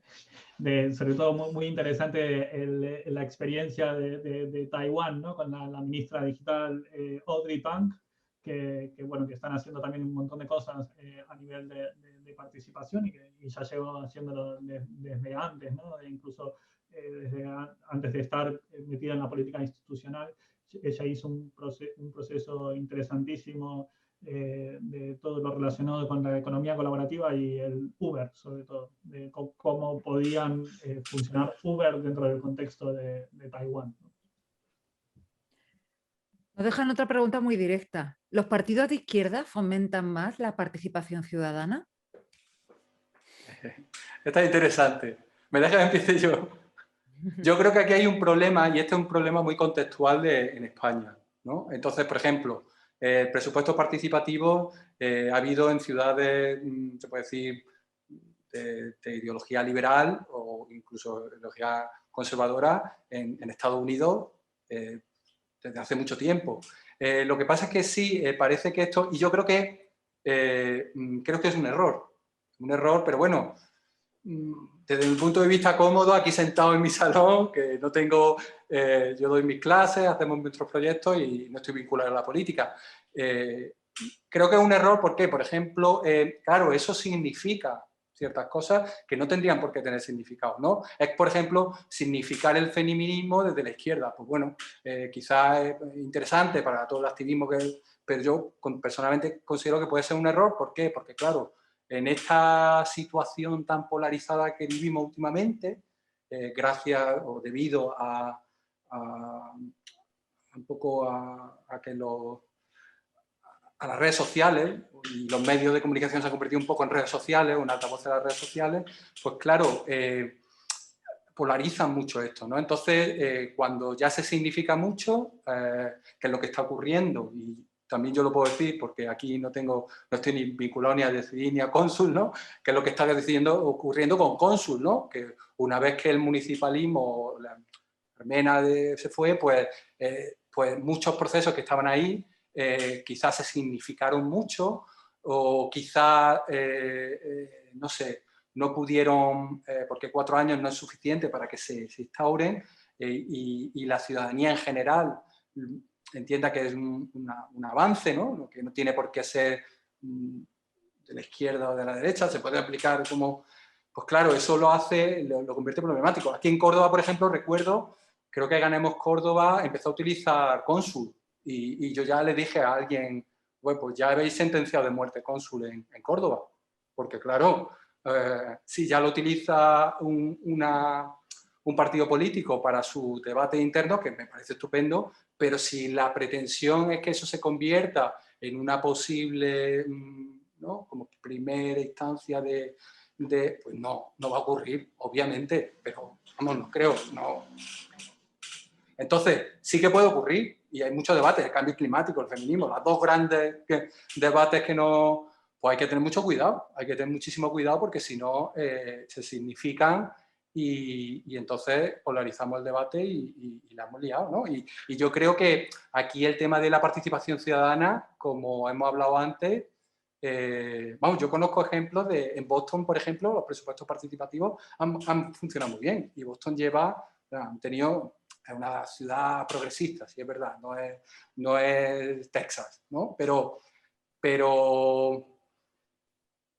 bueno, no están significados con la izquierda o con una posición política específica. Yo creo que es necesario y invito a los partidos políticos que reflexionen mucho sobre eso antes de apropiarse de este tipo de cosas. Sí, yo completamente de acuerdo. Sin ir más lejos, así, el primer ejemplo, bueno, esto que comentabas, vamos, de que es una cuestión, una particularidad del Estado español, ¿no? Esto de que la participación ciudadana viene solo de partidos de izquierda, ¿no? Sin ir más lejos, lo que se me viene ahora mismo a la cabeza fue el gobierno, creo que fue hace unos 4 o 5 años también, que en la ciudad de Buenos Aires, gobernada por el partido de Mauricio Macri, ¿no? que no es, bueno, fue un presidente argentino de hace unos años que no es un presidente de izquierda, pues ellos mismos tenían una instalación de cónsul y hicieron presupuestos participativos, o sea, mismo también con todo el tema de, ¿no? relacionado al final de lo que trabajamos nosotros, de software libre, ¿no? de que aquí parece que el software libre también viene muy apoyado por gobiernos de izquierda y que prácticamente si son gobiernos de derecha no pueden apoyar el software libre. Pues esto también es una cuestión muy particular de aquí. Como ejemplo está el caso de Gov.uk, que es todo unas experiencias de gobierno digital que hicieron en el Reino Unido, ¿no? Hace ya más de una década, y que también el principal impulsor fue el gobierno conservador y liberal, ya ni me acuerdo, el primer ministro. De hecho, Andrés, no me resisto a preguntarte, ¿ha sido una de las principales batallas internas que habéis tenido en Decidim el intentar no convertiros en una plataforma partidista o que tenga imagen de cierto partidismo? Nosotros desde el principio teníamos muy claro de que si nos quedábamos con la imagen esta de la plataforma de la Colau, era imposible crecer, ¿no? a nivel de plataforma, ¿no? Yo creo que en Cataluña hace rato que no hacemos un poco el análisis de cómo está, pero en general está como muy repartido, porque pues al final hay gobiernos de los que gobiernan aquí, ¿no? Al final, pues PSC, Esquerra, Junts, etc., ¿no? Luego nosotros, bueno, sí, evidentemente esto genera conflictos también, ¿no? A nivel mismo de la comunidad de MetaDecidim. Un gran conflicto que tuvimos es con el caso de Chile, que bueno, es una historia larga que voy a intentar de sintetizar, pero básicamente el gobierno chileno hace unos años, no sé si recuerdan, pero hubo muchas manifestaciones, con incluso muertos en la calle. Esto era el gobierno de Piñera. Claro, la forma que tuvieron de desactivar todo lo que estaba pasando entre ellas era, pues a través de la plataforma, pues utilizaron Decidim, ¿no? Esto se llamó el Chile que queremos, una cosa así, ¿no? Entonces, esto al final nos generó un problema a nivel de la comunidad, ¿no? Porque, claro, una herramienta, ¿no? que llevamos tantos años trabajando que se termina utilizando para esto, ¿no? Entonces, hubo un proceso MetaDecidim, ¿no? de liberativo y con debates, ¿no? Que al final lo que hicimos es una comunicación pública en nuestro blog diciendo que esto se hace sin el apoyo de Decidim, ¿no? Que al final somos una plataforma de software libre y la gente lo puede utilizar, ¿no? Siempre y cuando publiquen, ¿no? sus modificaciones, y que ahí no podemos hacer nada, pero no apoyamos públicamente este uso de la herramienta, ¿no? Entonces, creo que eso también ejemplifica bastante todo esto que hablábamos de que no necesariamente en otras partes del mundo son gobiernos de izquierda los que utilizan también herramientas participativas, ¿no? Yo creo que ahí sería interesante eso, ¿no? Sobre todo si estamos hablando en un contexto, no sé si los participantes, pero una vez sales de España, la situación cambia. Y otra cosa muy interesante, en el tema de la tecnología, muchas veces ponemos el extremo, ¿no? Entre la izquierda, ¿no? La radical, la derecha radical, ¿no? Y ahí en el tema de tecnología parece que no es una cinta, a veces es una especie de círculo que tocan los extremos, ¿no? Porque, por ejemplo, en temas tan... y ya hablamos un poco de friquismo tecnológico, ¿no? Por ejemplo, todo el tema del blockchain y las criptomonedas y eso, tú te puedes encontrar desde las posiciones más libertarias, ¿no? De plan de incluso, ¿no? Tocando ya la desaparición, la reducción del Estado hacia su mínima expresión, a gente que participa en foros con unas posición política completamente distinta, ¿no? Entonces, quizás en los temas tecnológicos sí que se ven que esos foros son muchísimo más diversos. Entonces, a veces es difícil trasladar, y los foros tecnológicos son los que conozco, pero quizás a lo mejor en temas como el cambio climático, en gente que esté más muy metida en esos temas, puede darse también, porque en el fondo estamos hablando, ¿no? Que Davos hable sobre el cambio climático, lo ponga como precisamente no son, ¿no? No puede pintar de izquierda, ¿no? Ese tipo de foros, ¿no? O sea, que creo que muchas veces si lo centramos en la situación contextual española, se puede dar. Estonia también es un buen ejemplo, ¿no? Y muchos países de la Europa del Este, ¿no? Que han adoptado modelos muy liberales en lo económico y sin embargo vienen como, son democracias nuevas, ¿no? Entonces ciertas cosas, ¿no? Que podemos atribuir a la izquierda, pues no, allí son incluso de izquierda, si hablas de allí de la izquierda, se echan la mano a la cabeza y salen corriendo, ¿no? Entonces, que no nos constriñamos, ¿no? en España porque es una situación contextual muy específica. Un de hincapié que me acabo de acordar, por ejemplo, una organización internacional que apoya presupuestos participativos es el Banco Mundial. Yo no diría que el Banco Mundial sea de izquierda. Elocuentísimo ese ejemplo, Andrés. Saltamos de tema. Nos preguntan lo siguiente. Son varias preguntas. ¿Tiene el planeta capacidad para que la tecnología llegue a todas las personas? ¿Cuál será el impacto de esto en términos sociales y ambientales? Si no hay capacidad, ¿la digitalización de la democracia puede ahondar en la brecha entre países o regiones empobrecidas y enriquecidas? Yo ahí, bueno, no sé, yo soy un tecno-optimista, a pesar, y creo que ahora incluso tengo que tener, porque vivimos en una época de tecno-pesimismo, ¿no? Estamos, y no está, ¿no? Los últimos 5 años están siendo, yo creo que tenemos que mirar hacia la ciencia y un poco a la tecnología para resolver esto.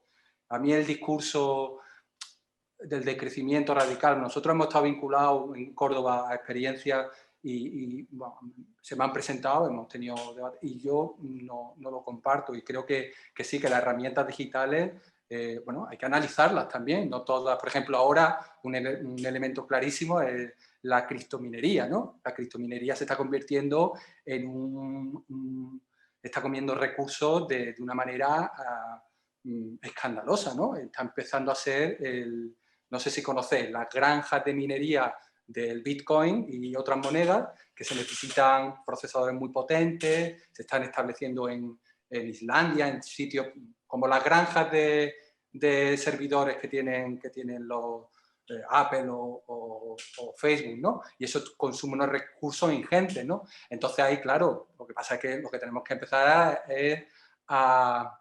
No podemos poner, hablamos de la tecnología, ¿no?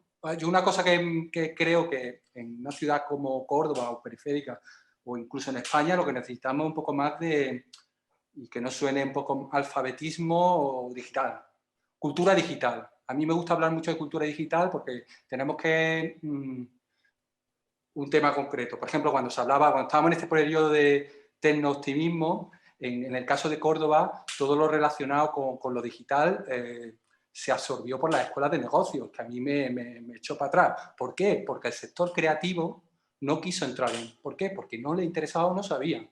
Y ahí creo que se perdió una oportunidad increíble. Porque, claro, se generaron espacios de debate que solo estaban gestionados o coordinados por escuelas de negocios o por gente afín a ese mundo.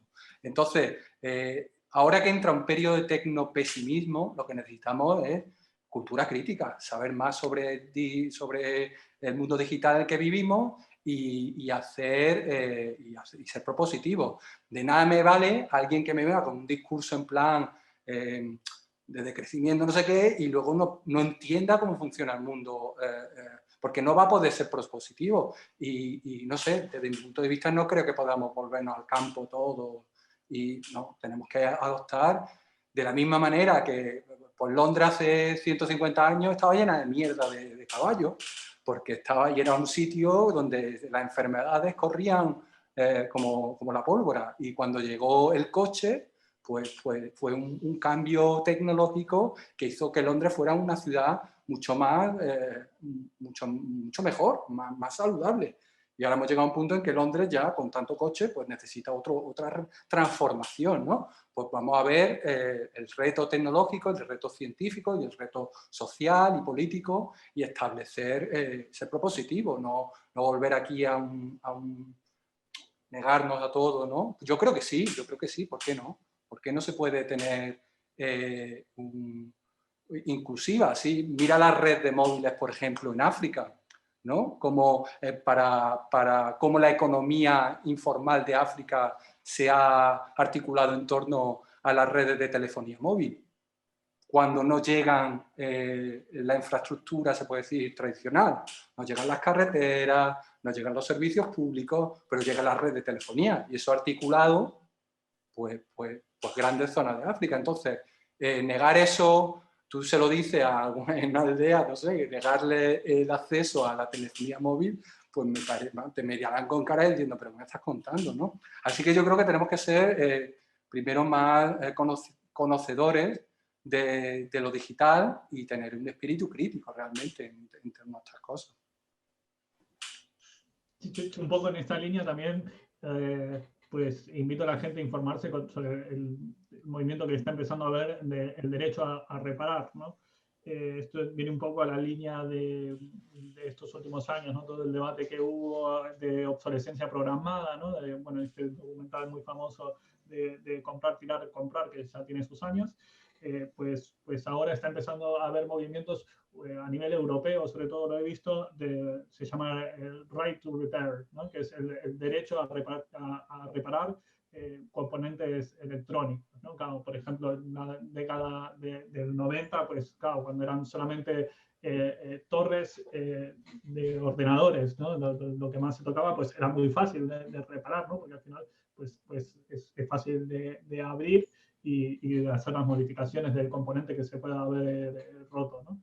Y ahora, claro, con los teléfonos móviles o incluso los portátiles, se está yendo a un modelo en el que ya no es que sea más difícil de abrir, que lo es, sino que incluso vienen con pegamento. Entonces, claro, ya no es que hay que abrirlo haciendo palanca, sino que hay que despegarlo con todo el peligro que pueda suponer eso, ¿no? Entonces, es súper claro, sobre todo con los portátiles Apple, ¿no? O sea, cada vez fueron a un grado de integración mayor y pues eso, hay un montón de componentes, ¿no? Desde la memoria RAM al disco duro que cada vez vienen más integrados y se requiere más especialización para realizar mejoras o incluso reparaciones, ¿no? Entonces, pues un poco cerrando, por eso yo creo que hay que apoyar, ¿no? A todo lo que es el derecho a reparar y sobre todo con una mirada crítica, ¿no? Como comentaba Javier. Eso es muy interesante, el derecho a reparar, un dato que leí hace poco. Suecia quitó el IVA a las reparaciones hace poco. Entonces, claro, esto no es es que si vemos los temas tecnológicos desde una perspectiva exclusivamente tecnológica, lo estamos viendo desde una perspectiva muy simplista, ¿no? Y eso me imagino que en cualquier tema de género, que yo no conozco mucho, o el tema del clima, ¿no? Tú tienes que atacar esto por varios lados. Y el tema del derecho a reparar es muy interesante. En Suecia quitan el IVA a las reparaciones, ¿no? De repente fomenta una economía, ya empieza a ser esa tienda de reparación de barrio que todos recordamos, igual los que tenemos una edad, ¿no? De reparación de televisores, que por Córdoba queda alguna. Pues eso empieza a tener sentido económicamente, ¿no? Pueden aparecer negocios alrededor. Eso si lo combinas con nuevas tecnologías, como las tecnologías de fabricación digital, pues de repente empieza a ser... Porque ahora para reparar algo, como hay tantas cosas, pues una pieza, tú no puedes tener un estocaje de millones de piezas, pero si ahora tú tienes una impresora 3D, que yo cojo piezas de nylon, las trituro localmente, alguien me trae como los tapones, estos que vemos de recoger las campañas de recoger tapones. Pues tú imagínate que tú llevas tus tapones, los trituras, los metes en una impresora de 3D de nylon, que funde el nylon, y hace la pieza que necesita para reparar el objeto que tienes, ¿no? Pues entonces empieza a generar círculos, ¿no? Que le llaman en la economía circular, diseño circular, todo este tipo de cosas, pero eso si no está apoyado por incentivos económicos, como por ejemplo quitarle el IVA, o por normativa europea que diga no se puede hacer estas prácticas, pues, y entonces todo esto con respecto a la participación, pues lo mismo, necesitamos la plataforma, necesitamos decidir, pero también necesitamos legislación que asegure que lo que dicen los ciudadanos va a misa, se puede decir, y luego necesitamos una concienciación también. En el tema de los dispositivos, de tirarlos, ¿no? La concienciación está ocurriendo, pero ya estamos viendo que hay una generación, y en la que yo casi que me incluyo también, que de alguna manera nos hemos acostumbrado al usar y tirar y nos va a costar más. Y eso es el tema generacional, ahí yo soy bastante, no sé, me gusta una frase mucho de Jane Jacobs, que yo la cito mucho porque es de un libro que es su último libro, que no es nada conocido, y que decía, la innovación pasa por el cementerio. A mí me encanta porque es muy oscura, pero además es oscura, pero es muy positiva, porque habla de la vida, como la muerte y la vida están relacionadas, ¿no? Y hay cosas que tú no le pidas a un señor de 80 años que cambie radicalmente su forma de entender la vida o cuestionarse, pues no, a lo mejor no le tienes que pedir, pero bueno, para eso existe el proceso vital en el que nos morimos y las nuevas generaciones adoptan prácticas diferentes. Y yo creo que ahí, por ejemplo, en el tema de la participación ciudadana o en el derecho a reparar, en el cambio climático va a ser claro, en la igualdad de género va a ser evidente, ¿no? Esto va a ocurrir, quizás lo que va a tardar más va a ser la parte humana, la parte, los cambios vitales que son necesarios para que eso se recicle. Y a lo mejor suena un poco oscuro, pero es que es así, ¿no? La tecnología va a estar lista, la legislación va a estar lista. Y sí, uno puede pensar que tiene una mente joven, pero bueno, esto no estamos hablando de temas individuales, ¿no? Estamos hablando de sociedades, ¿no? Y las sociedades, pues, bueno, pues necesitan sus cambios y son más progresivos y requieren de sangre fresca, ¿no? Javier, Andrea, apuramos los minutos finales ya de este diálogo, de esta conversación, y voy a coger el hilo que ha soltado Javi hace un momentito sobre el tema de género. Estáis dos chicos aquí esta tarde hablando de democracia participativa. Me consta que ha sido difícil encontrar a una mujer para esta charla y os pregunto a los dos si es casualidad o si realmente las mujeres también participan menos hablando de participación y de tecnología, como ha sido este caso. ¿Cuál es vuestra opinión? Yo veo más la brecha de género en el tema de tecnología que de participación, la verdad. Bueno, es terrible, ¿no? Esto, como todo el mundo sabe, creo, ya a estas alturas, pues estamos hablando en general de un 10, un 15, un 20% de universitarias en carreras relacionadas con la tecnología. Y bueno, también sobre todo en el tema del software libre, la brecha todavía se ahonda más, ¿no? O sea, está todo muy masculinizado, tanto los liderazgos de los distintos proyectos, como son clásicos, hay un perfil de hombre, hetero, etcétera, que siempre se suele repetir, ¿no? Pero fíjate, Andrés, el otro día un profesor de informática de la Universidad de Córdoba, que estudió informática en los años 80, me rompió todos los esquemas contándome que en su clase, en la facultad, en Córdoba, en los años 80, había mitad de hombres y mitad mujeres. O sea, sí. que esto que tradicionalmente pensábamos que es un sector muy masculinizado, hubo un momento en que no lo fue o intentó no serlo. Ahora mismo no recuerdo el nombre, pero hay un documental muy interesante que explica este cambio que hubo, ¿no? Creo que estos últimos años, ¿no? que vemos de más conciencia en el feminismo, estamos empezando a ver justamente la otra historia, ¿no? de esto que comentas, de que no siempre fue así, ¿no? Por ejemplo, bueno, hay una película que se me viene a la cabeza de las matemáticas, ¿no? Que estaban en todo el tema de la NASA, ¿no? Que eran 3 mujeres negras. Pero bueno, hay un documental, ahora estoy con los nombres que no con la mejor memoria, pero un documental que explica este cambio que hubo, que viene sobre todo relacionado con el tema de los videojuegos, ¿no? Y también mucha publicidad, ¿no? Que al final, por una cuestión de marketing, las primeras consolas que surgieron se vendieron como juguete para niños, ¿no? Y entonces a partir de ahí, pues los niños crecen, aprenden a programar y tenés toda una parte de la sociedad muy masculinizada, ¿no? Pero sí, es muy interesante todo el cambio que hubo, ¿no? De hecho, ya con el propio nombre, ¿no? De computadoras, ¿no? Las primeras computadoras eran mujeres, ¿no? Que eran las operadoras, ¿no? Que eran las que tenían conocimientos de programación, de matemáticas, etc., ¿no? Sí, en el tema tecnológico estoy de acuerdo. No creo que tenga que ver con la participación, sino con el adjetivo tecnológico de la participación que estamos hablando hoy.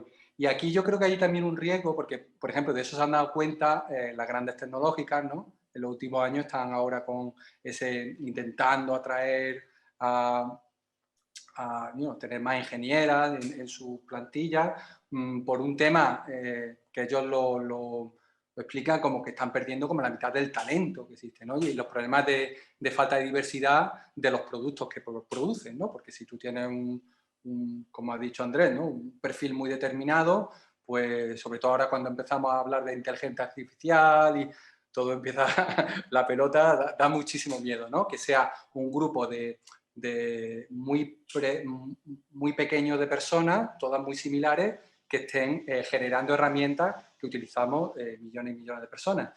Es interesante y yo creo que está ocurriendo un poco el fenómeno que ocurrió como a finales de los 90 y principios de los 2000 con el tema de lo climático, que era, yo recuerdo en arquitectura que empezaron entre la gente joven la idea esta de verdear, ¿no? Se utilizaba verdear como una especie de despectivo, ¿no? Como era pintar de verde los edificios, ¿no?